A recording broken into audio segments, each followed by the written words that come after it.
Hello friends, welcome to my official YouTube channel. स्वागत है आपका अपने यूट्यूब चैनल पर। आप सबको पता है एटीसी और एयरपोर्ट ऑपरेशंस का आपका एडमिट कार्ड रिलीज़ हो चुका है। 25 26 डेट आ चुकी है। अब हमारे पास आई थिंक शायद 13 और 14 डेज़ ही बचते हैं, सिर्फ 13 और 14 दिन।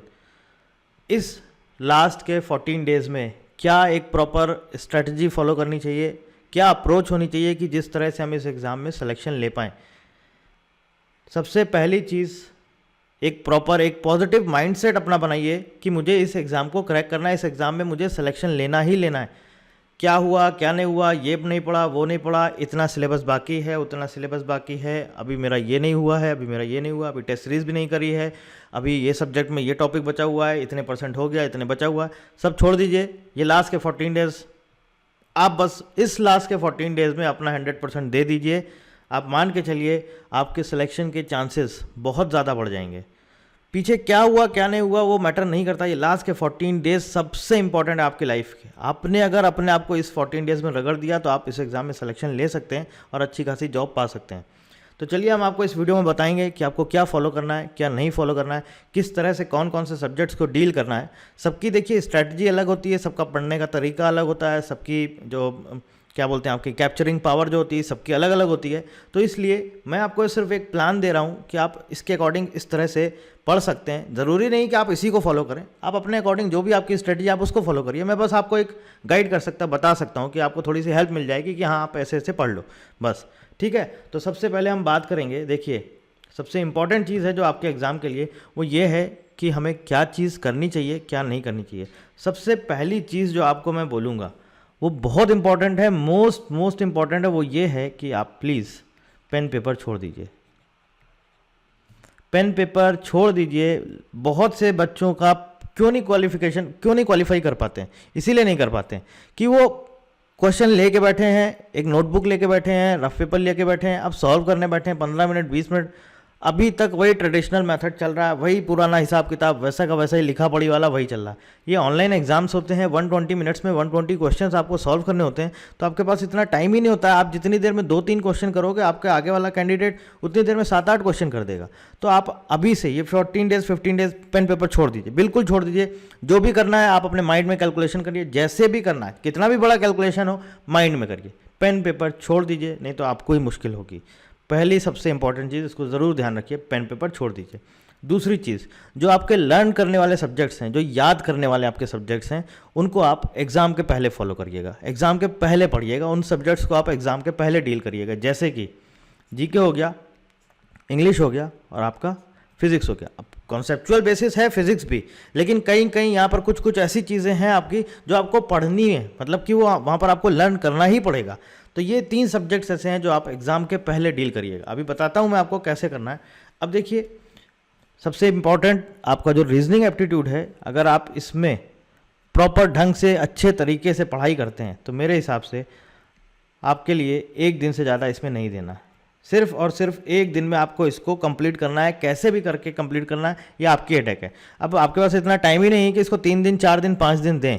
आप इसको नहीं प्रॉपर, अगर आप, मैंने क्या बोला, हर किसी की स्ट्रैटेजी अलग अलग होती है, ज़रूरी नहीं आप यही फॉलो करो। मैं बोल रहा हूँ आपको 1 दिन में करना है तो ऐसा नहीं कि 1 ही दिन में करना है। आपको लगता है कि मैं आधा दिन दे सकता हूँ रीजनिंग एप्टीट्यूड को, आधा दिन दे सकता हूँ न्यूमेरिकल एबिलिटी को, तो आप वैसे कर लो कि आधा दिन न्यूमेरिकल एबिलिटी कर लो, आधा दिन रीजनिंग एप्टीट्यूड कर लो। और अगर आपको लगता है नहीं मैं आज पूरे दिन बैठ के कुछ भी हो जाए, फर्स्ट चैप्टर से लेके और शाम तक, रात तक 2 बजे 3 बजे जब भी है, मैं रात तक आज रीजनिंग एप्टीट्यूड कंप्लीट करूँगा, कैसे भी हो मैं करूँगा, तो आप अपने अकॉर्डिंग इस तरह से कर सकते हैं।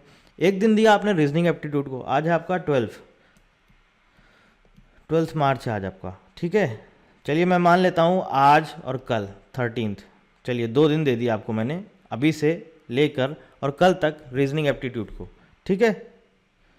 अब आ जाइए न्यूमेरिकल एबिलिटी में। न्यूमेरिकल एबिलिटी में ये एक अच्छा खासा स्कोरिंग सेक्शन है, ये सब आप इनको हल्के में मत लीजिएगा, क्योंकि देखिए नॉन टेक्निकल में अगर आपने 50+ स्कोर कर लिया तो आपके चांसेस होगा सिलेक्शन के। 50 से 52 तक अगर आपने नॉन टेक्निकल में स्कोर कर लिया तो आप यकीन मान के चलिए आपका सिलेक्शन होना ही होना है पक्का। तो यहाँ पर जितना ज़्यादा स्कोर करेंगे उतना ज़्यादा आपके लिए बेटर होगा, इसलिए इनको सबको आप छोड़िए मत, हल्के मत लीजिए ये सोच के कि अरे बहुत ईजी है रीजनिंग, मुझे तो आता है, न्यूमेरिकल एबिलिटी क्या है, मुझे तो सब आता है।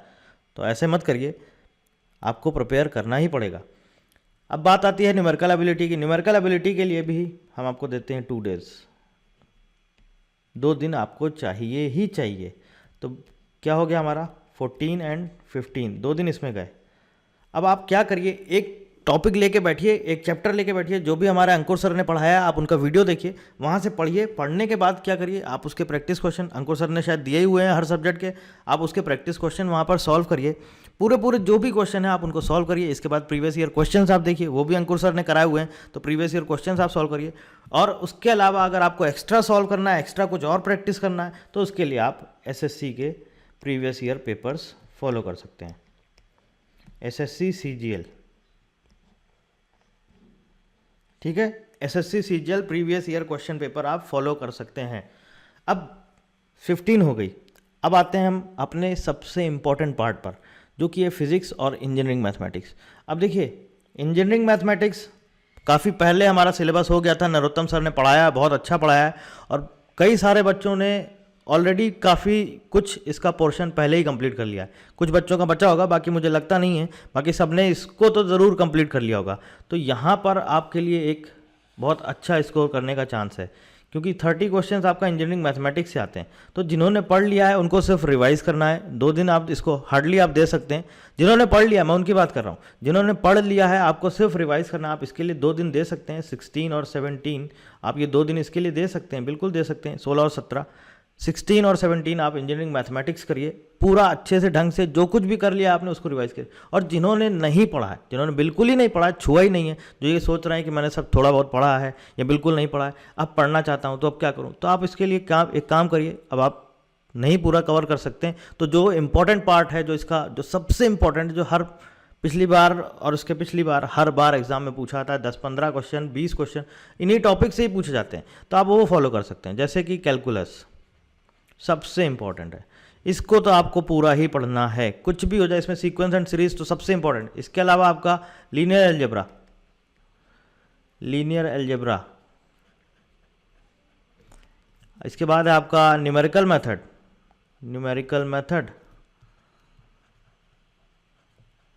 And complex number. ये उनके लिए बोल रहा हूं जिन्होंने अभी तक इंजीनियरिंग मैथमेटिक्स छुआ ही नहीं है। तो आप अगर इतना ले लेते हैं, इतना पढ़ लेते हैं, इसके साथ में अगर आप प्रोबेबिलिटी टाइम मिलता है प्रोबेबिलिटी के लिए, वो आप ले सकते हैं, वो पढ़ सकते हैं। इसके अलावा आप लाप्लास ट्रांसफॉर्म अगर आपको टाइम मिलता है तो आप वो पढ़ सकते हैं। तो एटलीस्ट आप इतना कोशिश करिए कि 30 में से यहाँ 20 से 22, 22 आप यहाँ पर स्कोर कर सकें। इतना तो आपको करना ही पड़ेगा। कट ऑफ आप मान के चलिए 90 प्लस जाना ही जाना है, क्योंकि लास्ट टाइम भी ऐसे ही गया था 87। आप हो सकता है कि उससे कम जाए, हो सकता है कि 86 जाए, 85 जाए, लेकिन आपको तो ये टारगेट करना है, मुझे ये सोच के चलना है कि मेरा कट ऑफ जो है वो जाएगा 90 प्लस। तो आप ये टारगेट करके चलिए कि एटलीस्ट 92, 95 तक स्कोर करें। और जनरल कैटेगरी का तो बहुत बुरा हाल है, तो आपको तो करना ही पड़ेगा। तो इसलिए आप ये कोशिश करिए कि अगर आपने कुछ भी नहीं पढ़ा है तो जो ये टॉपिक के नाम लिखे आप एटलीस्ट इनको पढ़ लीजिए। इसके साथ साथ प्रोबेबिलिटी पढ़ लीजिए अगर आपको टाइम मिलता है, लाप्लास ट्रांसफॉर्म पढ़ लीजिए। इतना तो आप पढ़ के जाइए, कम से कम 20 से 22 नंबर आप स्कोर कर सकें। और एग्जामिनेशन वहाँ पर पेपर जो सेट करता है, पेपर जो बनाता है, ये किसी को नहीं पता होता कि एग्जाम में क्या आने वाला है। तो आप जितना ज़्यादा पढ़ेंगे उतना आपके लिए बेनिफिशियल होगा। आप जिन्होंने पढ़ लिया है उनको बोलूँगा आप 2 दिन में रिवाइज करिए, इसके बाद प्रैक्टिस क्वेश्चन करिए। और जिन्होंने नहीं पढ़ा उनको बोलूँगा आप सिर्फ ये टॉपिक्स आप इनको फॉलो कर लीजिए, तो आपको काफ़ी हेल्प मिलेगी। इसके बाद ये हो गया आपका 16 और 17 का इंजीनियरिंग मैथमेटिक्स, ठीक है। अब आपके पास कितने दिन बचे? 18, 19, 20, 21, 22, 23, 24, पूरे 7 डेज। अब इस 7 डेज में आपको क्या करना है, लास्ट के 3 डेज आप निकाल दीजिए टेस्ट सीरीज के लिए। देखो भाई, एक टेस्ट है आपका 2 आवर्स का, ठीक है, 2 घंटे का एक टेस्ट है आपका, 2 घंटे का पेपर होता है। अगर आप एक दिन में 3 टेस्ट दे सकते हैं 2-2 घंटे के, और मेरे हिसाब से कोई ज़्यादा बड़ा चीज़ नहीं है, सिर्फ 6 आवर्स आपको देना है एक दिन में, 6 घंटे, तो आप 9 टेस्ट सॉल्व कर सकते हैं टोटल लास्ट के 3 दिन में। एक आप पहले कर लीजिए 21 को, 9 टेस्ट आप लास्ट में सॉल्व कर सकते हो, क्योंकि लास्ट में पढ़ने का कोई मतलब नहीं। लास्ट में पढ़ने के लिए आप अपने पास इन जो 3 दिन में टेस्ट सीरीज सॉल्व करेंगे, यहाँ पर पढ़ने के लिए आप अपने पास रखिएगा सिर्फ और सिर्फ इंग्लिश एंड जीके, इंग्लिश और जीके। बस ये आप लास्ट के 3 दिन में इनको साथ में मतलब टेस्ट सीरीज सॉल्व करते जा रहे हैं। जैसे ही टाइम मिला आपने तुरंत उठाया, अच्छा ठीक है इंग्लिश है, जीके, अच्छा मुझे ये पढ़ना है, अच्छा ठीक है ये पढ़ना है। जो भी आपका रखा हुआ है, आपने सोचा एंटोनिम्स का लिस्ट है वो रिवाइज करना है या वो लर्न करना है, इडियम्स एंड फ्रेजेज है वो लर्न करना है, तो आप उसको लर्न करिए, साथ साथ करते चलिए, टाइम को पूरा यूटिलाइज करिए। आपने 2 घंटे का पेपर दिया, अब ऐसा तो है नहीं कि आपने एक दे लिया तुरंत आप दूसरा दे सकते हैं, नहीं दे सकते हैं। तो उस टाइम को बीच में जो टाइम है 1 घंटा 2 घंटा जो भी है आपको लगता है ब्रेक लिया आपने, यूटिलाइज करना है, तो आप करंट अफेयर्स उठा लीजिए। अभी हम उसके बताते हैं इसके बारे में, करंट अफेयर्स के बारे में और जीके के बारे में कैसे क्या करना है। तो आप वो उठा लीजिए, आप वो पढ़ने लगिए, जीके उठा लीजिए, जीके पढ़ने लगिए, इंग्लिश में जो भी इंपॉर्टेंट है वो पढ़ने लगिए। अब ये जो स्टार्टिंग के जो 4 दिन आपके बचते हैं 18, 19, 20, 21, ये 4 दिन भैया आपको फिजिक्स देने हैं, क्योंकि ये एक ऐसा सेक्शन है ये, क्योंकि इसी में सबका डामाडोल होता है। और कुछ ऐसा नहीं है, अभी जब नरोत्तम सर पढ़ा रहे हैं तो आपको पता चल ही रहा होगा, जैसे मॉडर्न फिजिक्स है आपका, इसके साथ साथ आपका ऑप्टिक्स वाला जो पार्ट है मॉडर्न फिजिक्स, इसमें भी मैं आपको बता देता हूँ, जिसने पढ़ा हुआ है उनको तो रिवाइज करना है, जिसने कुछ भी नहीं पढ़ा हुआ है आप बस 4-5 टॉपिक्स हैं, चैप्टर्स हैं, उनको फॉलो कर लीजिए। हालांकि वो भी बहुत ऐसा नहीं है कि आप एक सोचें कि 3 घंटे 5 घंटे में ख़त्म हो जाए, ऐसा नहीं है, वो भी डिटेल में है, आपको पढ़ना पड़ेगा अच्छा खासा, वीडियोज़ आपको देखने पड़ेंगे। तो मॉडर्न फिजिक्स पहला चैप्टर, दूसरा चैप्टर ऑप्टिक्स जिसमें आपका रे ऑप्टिक्स आता है, तीसरा वेव ऑप्टिक्स आता है, तीसरा आपका इलेक्ट्रोस्टैटिक्स, चौथा आपका मैग्नेटिज्म, रिलेटिविटी। ये 5 टॉपिक, जिसने कुछ नहीं पढ़ा मैं उसके लिए बोल रहा हूँ, जिसने कुछ भी नहीं पढ़ा है वो आप इतना पढ़ सकते हैं। थर्मोडायनेमिक्स ऐड करना चाहें तो आप वो भी कर सकते हैं, और जिसने पहले से पढ़ रखा है वो सिर्फ रिवाइज करना चाहता है तो अपने अकॉर्डिंग रिवाइज कर सकता है। इस 4 दिन को वो अलग अलग डिस्ट्रीब्यूट कर सकता है, हो सकता है वो 2 दिन फिजिक्स को दे, हो सकता है 3 दिन वो जीके को दे दे, या हो सकता है कि इंग्लिश को दे दे। तो आप अपने अकॉर्डिंग अपनी स्ट्रेटजी बना सकते हैं। ये मेरी स्ट्रेटजी है, मैंने बताया कि आपको इस तरह से करना है, आपको सूटेबल लगे, आपको ठीक लगे तो फॉलो करिए, नहीं लगता है तो मत करिए, आप अपने अकॉर्डिंग करिए, कोई भी इशू नहीं है। बस आपको ये करना है, आपको अपना 100% देना है, अपने हर एक एक सेकंड को यूटिलाइज करना है। अब बात आती है जीके की, तो देखिए जीके के लिए मैं आपको ये बता देता हूँ, जो आपका करंट अफेयर्स का पार्ट है वो आप छोड़ दीजिए मुझ पर। लास्ट का जो 6 मंथ था, जो जनवरी का स्टार्टिंग का 6 मंथ था, उसका मैंने आपको एमसीक्यू दे दिया है 1200 क्वेश्चन का। अगर आपको लगता है पढ़ना है तो पढ़िए, नहीं पढ़ना है तो मत पढ़िए, क्योंकि जीके का जो इसमें पार्ट है इसमें करंट अफेयर्स बहुत कम ही क्वेश्चंस पूछे जाते हैं, 1-2 कभी कभी 3-4 मैक्सिमम, बस इससे ज़्यादा नहीं। मोस्टली पार्ट आता है जीके का। अब जीके का जो सिलेबस है इतना वास्ट है, इतना वास्ट है, आप क्या पढ़ोगे आपको समझ में नहीं आएगा। तो अगर प्रीवियस ईयर पेपर का आप एनालिसिस करोगे तो कुछ चीज़ें वहाँ पर समझ में आती हैं कि हमको क्या पढ़ना है क्या नहीं पढ़ना है। जैसे कि आपके पास टाइम तो इतना है नहीं कि आप पूरी हिस्ट्री पढ़ पाओ, पूरी ज्योग्राफी पढ़ पाओ, और भी सारे सब्जेक्ट्स पढ़ने, इतना टाइम है ही नहीं। तो अगर आप प्रीवियस ईयर पेपर एनालिसिस करेंगे तो वहाँ पर आपको एक चीज़ समझ में आएगी कि पॉलिटी से रिलेटेड क्वेश्चन बहुत पूछे जाते हैं, आर्टिकल्स आपके जो भी कॉन्स्टिट्यूशन है उससे रिलेटेड बहुत सारे क्वेश्चंस पूछे जाते हैं। आप देखिएगा प्रीवियस ईयर पेपर, तो ये एक सेक्शन है जो आप पढ़ के अच्छा स्कोर कर सकते हैं।